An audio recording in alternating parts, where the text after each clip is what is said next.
Welcome to A Seeking Heart with Allison Gingras, a podcast about living your Catholic life and the everyday, ordinary things that you do, and especially the things that you read.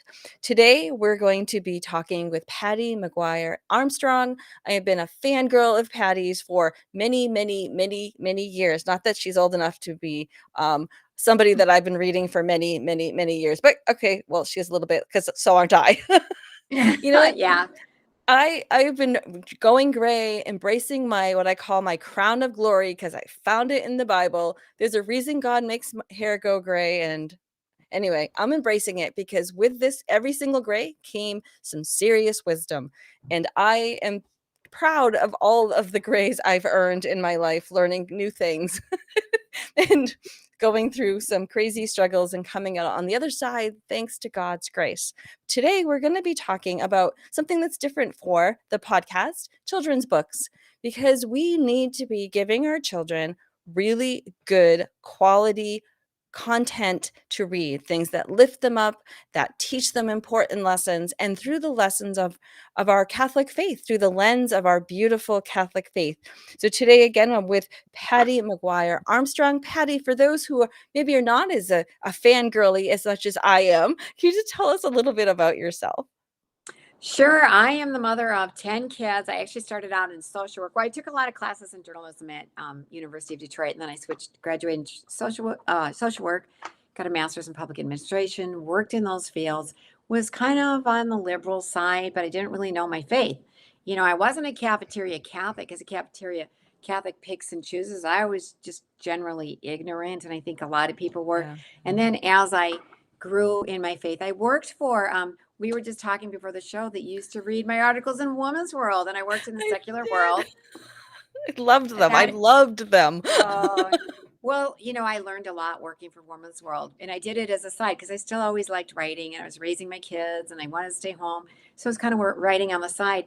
And Woman's World really taught me how to write fast-paced, engaging stories. So they Mm. prepared me for that next chapter of my life, writing the Amazing Grace books, which were bestsellers. They're like Catholic Chicken Soup for the Soul books, where you are experiencing God's grace through other people's stories, no lectures, nothing to glaze over on, and you go from story to story. But I learned a lot of that engaging writing from working for Woman's World. So God had a hand. That was my training ground.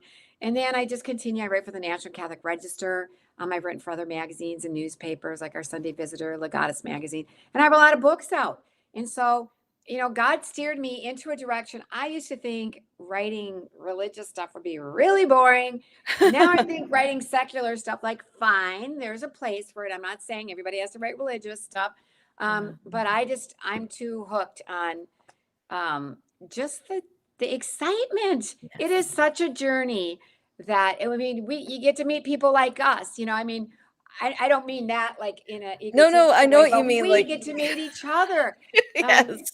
I went to mass this morning. I'm in Crookston, Minnesota, because I have a TV talk show, Ladies of Another View. Everybody can watch. It's on Love it. BEK TV. And so I got up early, went to mass, and some people came up to me afterwards and said, "Hey, do you want to go out to coffee with us? Like, we see you're new."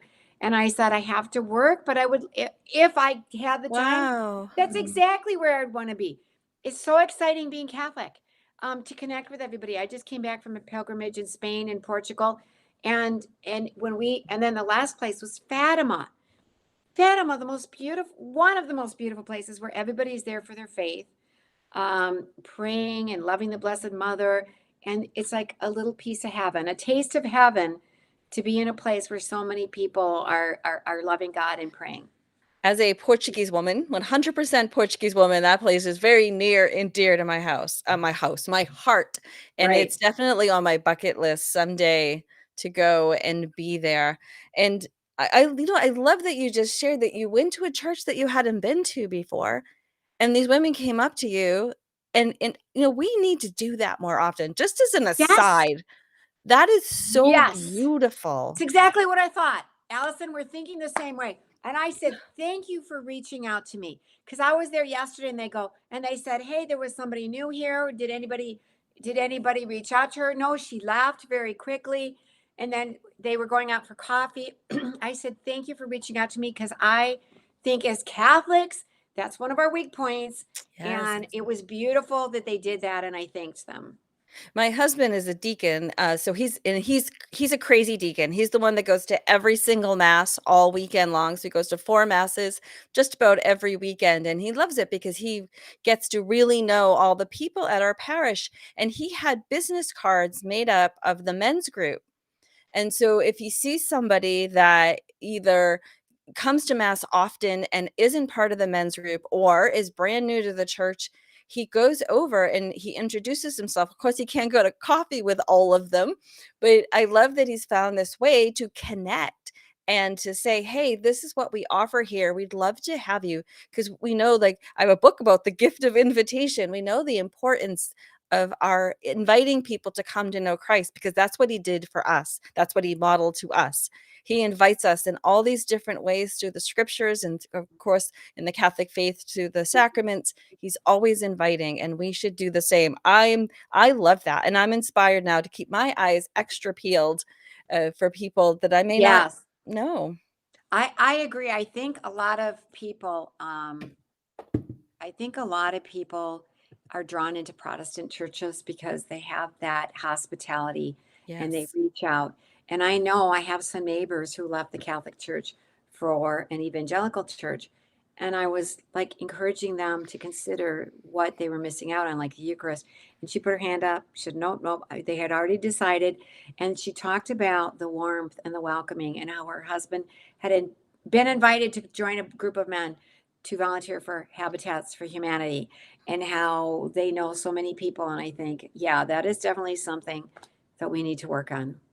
Yes, and I'm gonna put that in the memory banks, because I just met yesterday with the head of the, NCCW. Well, she's gonna be the new president coming in August, and we were talking about women's ministry, especially because she's from my diocese. How awesome is that, right? Our own little teeny tiny diocese, the new president of the NCCW, the National Council of Catholic Women, is from our area. Anyway, so these are all wonderful things, and we want to continue to invite people to come and know Christ. And we can also do that through wonderful books, and we can give this gift to our children to start to encounter the faith. And you are doing that. Well, first, before I forget, Patty Armstrong is also the co-author of What Would Monica Do? We had Roxanne Solonen, who is the other co-author, on just recently, and I will link to her podcast. You can learn all about that wonderful book about in the encouragement and just ways that we can all journey together. Many of us have children away from the faith.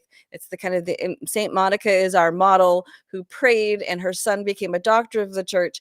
I don't need him to be a doctor. I just need them in the pews. So it's very encouraging. I love What Would Monica Do? Ascension Press, and I will link to that. I just want to make sure I mention that before we jump into your, well, they're not exactly new books, but you have renewed the way that they're being presented. And tell us about your the Dear God book series. That was just the worst I've ever said something in my life. I'm sorry, Patty. I'll let Patty Armstrong tell you about her new books. I will, and I want to say about What Would Monica Do, that I was just telling Allison that two of our kids who stopped going to church, one got married in the church in March and one's getting married in September. And Praise there's another God. lady in the book who shares her story of being broken families where the daughter just kind of excluded her from her life and is back in the church and back in the sacraments. So it's Praise an God. ongoing story, as all our lives are. And since I have 10 kids, I have 10 targets on their back that I need to pray for their salvation. Of course, I want everybody's kids. I want the whole world to be saved, but so did Jesus, right? And he died on the cross, and Right. not everybody gets saved. There's some choices to be made there. And one of the choices that I made as a mother was to just really try to make I was a CCD teacher for 10 years, and I wanted to make our faith engaging. I didn't want to just be, okay, you got to learn this, you got to learn that. I wanted it just like the Amazing Grace books. I wanted it to be exciting and engaging. And the Dear God books were based on the characters of our kids. And so I knew how they would act. They are very humorous and very engaging. And they're God adventure. There's boy heroes, but there's girls in the book too, because a lot of times there's a lack of Yes. books for boys. And they were used at some Catholic schools, and I would hear rave reviews. One Catholic school in our area, Kate Powers would have me in to speak after the kids read the two books, first the one, and then the second one came out. And they were jumping out of their seats. And she came up to me afterwards at one of the years. She goes, "You see that boy that just couldn't keep his hand down? I can't get him to read anything, but he never wanted to put your book down." So, Wow. That's amazing. so we Holy Heroes. I wanted to republish them with discussion questions and to continue on in the series. I'm halfway through the third book. And the Wonderful. publisher, I sent them to the publisher and I said, I could tell you about people are telling me they can't put them down. I've had parents saying, my son read them over and over. And I was selling something on Facebook Marketplace. And somebody said, "Are you the author of that children's book?" No way. Oh, that's so cool. My son read your book over and over. And so when I republished them, I wanted some comments of people who had read them. It's like if there's all this excitement out there, let them write little blurbs, for the back cover. And he said, every time I read your book, it touched my heart. Oh, And wow. he was a fourth grader when he read it, because I had to have a category. So I said third grade to sixth grade, but really first graders, you can read it with them. And this is the weird thing. I gave it to Susan. I can't remember her name. She's the president of Heartbeat Records, and we were at a Catholic marketing network. And I'd given her a copy of the book, and then she saw me the next day and she waved me down. She said, "Patty, I had to take your book away from my granddaughter. Oh Your my gosh. granddaughter was 14 years old. And she Oh, said she wow. wouldn't go to sleep. She didn't want to put it down." So I had to take it away from her. And she later told me that she had read it twice and she's 14. So Wow. Yes. I thought, okay, I want to republish these. And there's discussion questions at the end of each chapter. So you Love can that. engage and go deeper. And then Holy Heroes is going to do the third book. And it's not like in the second book, Luke doesn't want to homeschool, but it's not a book for homeschoolers. Like in the first book, the boys are in public school. Then the family decides to homeschool. In the third book, they're going on a vacation with their grandparents. It's summer vacation. Because I don't want to get locked into, Mm. I mean, it really is like a day in the life. How do you practice your faith from a kid's point of view? Like Aaron was praying that their family wouldn't move from Montana to Bismarck, which is true. I mean, these are like historical fiction. They're based on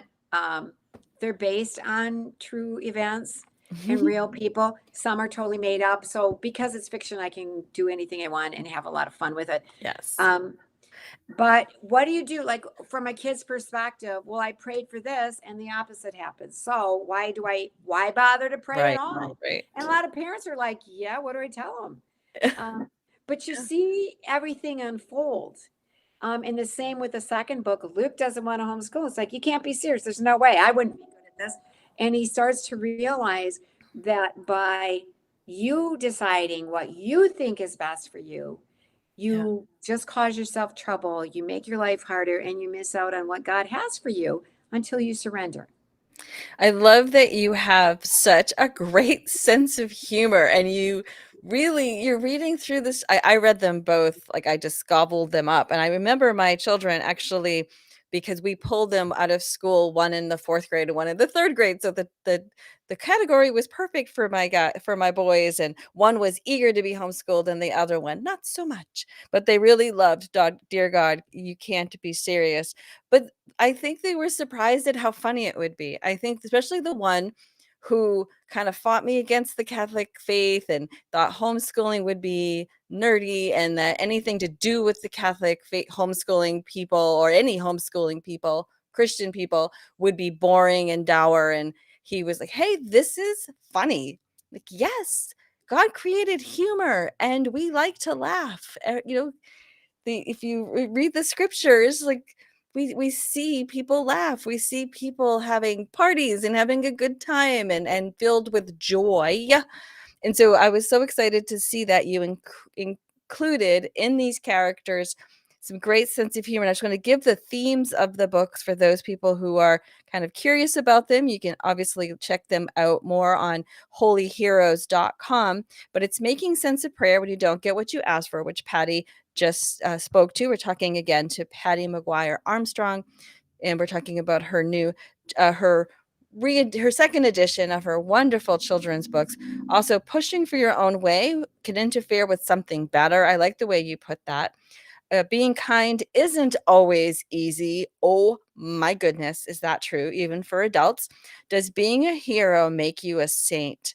That was super. Now, the other ones I kind of expected for children's books for that age group, but this last one, does being a hero make you a saint? That was very, very interesting. Tell us a little bit about that. So, Aaron is at the school where he's trying to fit in, and having a little trouble.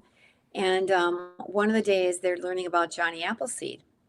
So Johnny Appleseed is an interesting character, and he planted apple seeds along the Ohio Valley. There's a lot of apple trees there today. He's a very interesting historical person, and he was very Christian. He wasn't Catholic, but he's very Christian. And he would, back in those days, there were, I don't know if they were homesteaders, but the farmers, and he would bring news. And so he'd be welcome in different people's homes. So we talked about Johnny Appleseed, and Aaron goes home kind of captivated with the idea of being a hero. And he wants, and he does something. He finds his mom's keys, and she's like running around. That was me. Running around, where's my keys? He finds them. She's like, oh, you're my hero, thank you. And then so he's like putting everything together and thinking, he wants to be a hero. And he takes the dog out for a walk, and he notices, now this meant a lot to me. So he notices the man across the street bringing his groceries in. So he goes out to help him carry his groceries in. So one of the moms of one of the kids that love the books she goes, I just want to let you know that he went out and helped the neighbor carry the groceries. Oh, and he wow. said he got the idea from the book. Wow. So of course, a kid does, he still gets a lot of praise. So then Aaron starts thinking, well, I want to be a hero, but what else is there to do? So he starts setting up situations where he's creating a situation to make himself look like a hero. And he excuses it. Like, Yeah. well, he ends up letting his neighbor's dog out, thinking, well, you know what, this gate isn't secure anyway. And then he'll bring the dog back and be a hero. But then the dog starts taking off, and he's going to be in a bit of trouble. And then, so it kind of goes on from there. And he's made out to be a hero, but he isn't really. And he gets found out along the way. And then down the road, he has to go apologize. And he's in a circumstance where he does become a hero because somebody needs help. And he has to call 911. And so he comes to grip with the idea that you can't make yourself into a hero, and that wanting to be a hero is all about you. Yes. And that saints just want to serve God, and they just kind of basically bloom where they're planted, and it's about God and others, and it's not about you. And that's what real heroes are, is they did something. Sometimes they risk their lives, but they did something for others. That's such a beautiful lesson. You can't orchestrate being a hero. You can't orchestrate serving God with your own motives. Like we just had ordinations here, and I was so blessed that two of the three men being ordained were very good friends of mine. And the bishop included in his homily said that the number one ingredient for all of us to be holy, and we're all through our baptism called universal call to holiness, the one ingredient that we all need to start with is humility. And humility, as C.S. Lewis said, is caring more about other people than you care about yourself. I just completely misquoted, but basically, not thinking less. Oh, I figured it out. I remembered it now. It's not thinking less of yourself. It's thinking of yourself less often. Right. Thank you, C.S. Lewis. So it's it's thinking about God first. Like, what is God calling me to? And I think that's a hard thing to get kids to see and understand. And I think you did such a beautiful job with that in, Dear God, I Don't Get It. That's the first. So, and the other thing is, do they need to be read in order? So if I'm No. Okay. Now you can read them. You can enjoy a book by itself, and I think you discovered that because you were starting to homeschool. So you got Dear God, You Can't Be Yeah. Serious. Because I just kind of fill them in, and each book is its own book. I mean, it's fun when you know, oh, you know these characters, and then you don't have to say goodbye because now there's another book, and there will be a third one. And Ken Davison, the publisher, goes, "Oh no, this is going to be like the Hardy Boys. You're going to have 40." And I was like, when I wrote the one, that's all I ever saw. But it was kids. I was speaking to a group of kids, and they Mm. said, is there going to be another one? And I said, well, I don't know. I wasn't planning on it. And sure enough, there was another one. Now there's a third one. And along the lines of being humble and not thinking less of yourself, but thinking of yourself less often. I mean, then there comes a time in the book where Aaron is compassionate. He feels sorry for somebody who hasn't really been very nice to him. But for him to reach out to this boy means just as he's starting to get accepted, he's risking his own friendships and acceptance, but he does it anyways. And then he realizes, and Powerful. his parents are like, that's what a real hero is. And you may not be a hero in the eyes of people around you. Um, but friendship comes and things turn out and turns out to be an example. But we never know when we step Yeah. out, are we going to be you're not doing it for other people. You might just face their wrath. You might be made fun of or ridiculed, or you might become somebody that they go, you did the right thing. You may be an example, and you may be both. Different things to different people, but it doesn't matter. In the end, it's about we're doing the right thing. I love that, and I love these books, and I'm looking forward to the third one, and that you give language to things that are difficult sometimes to talk to our children about, and I love that you just say yes to God wherever He puts you, wherever you're planted, you always bloom, and you take us with you. Oh my goodness, I think it's probably time to end this conversation since my brain and my mouth have no longer decided to cooperate with one another. Oh my goodness, God does not call the qualified. He just That's it. You're being humbled, and that's a good thing, Allison. You're still doing a great job. Everybody, I mean, yeah. who speaks perfectly all the time? Nobody. Not me. I Yeah. used to do live radio, and I'd get off the air and think, you know what, Lord, you have such a great sense of humor. Anyway, I just love to talk about God. I love to encourage people to learn more, and I'm excited to give everybody an opportunity to get to know you better and to check out your stuff. So, how can we keep up with all the wonderful work of Patty McGuire Armstrong, and how can we get these books? So one of these days, I'm going to update a website. If you know how to make websites, let me know because then I can put everything all in one place. But if you put Patty McGuire Armstrong, it's spelled MAG, National Catholic Register. You can see my articles there. If you go to Holy Heroes, Dear God book series, or put my name in, just go to Holy Heroes. You can find those Dear God books there. And then the What Would Monica book is at Ascension. So are my Amazing Grace books. See, I'm all over the place. And I then I love have, it. and I didn't even mention Holy Hacks, Everyday Ways to Live Your Faith and Get to Heaven. Holy Hacks. And that's with Ave Maria Press. So anyways, I'm kind of all over the place, but And I also want to mention just before we end is uh, if you are associated with a Catholic school, please consider bringing these books to your librarian, to your principal, to get to show them, because even if they're not going to be used in curriculum, which I think they should be, they can be put into the library for the children to borrow, for families to discover. Do that same thing with your local Catholic bookstores. And I was just hearing that even Barnes and Noble, apparently the managers are more able to decide what goes in on their shelves. So if you have a favorite Catholic book that you love for children or for adults, like say Encountering Signs of Faith by Allison Gingras, just throwing that out there, take it with you to the look at this. Thank you. Look, she's got it with her. Patty is I'm reading my book. traveling and I have it with me because I'm going to use this in an upcoming article about how not to fall into superstition, but use sacramentals to, for good, for holiness. I love that. What an honor. That is such a crazy honor. Well, just to kind of finish up that thought is just, go to Barnes and Noble, someplace you wouldn't think of to put, that good Catholic content out there. Get to know the manager, maybe not walk up that first day and offer to here's my book, but perhaps, say to them, this is what I'm looking for, do you have this? And if they don't, give them suggestions. Like, this is part of our evangelization effort. So we have all these amazing writers out there putting out good Catholic content, and we can help. Maybe we can't buy them all, but we can certainly help other people discover them by bringing them to our libraries, bringing them to our Catholic schools, our faith formation offices, and to our bookstores. So, platform done, getting off my soapbox, but I think it's just something we don't think about when it comes to evangelization. We think we have to, tote our faith from the sky, from our rooftops, but there's other really creative ways we can help evangelize and share the faith.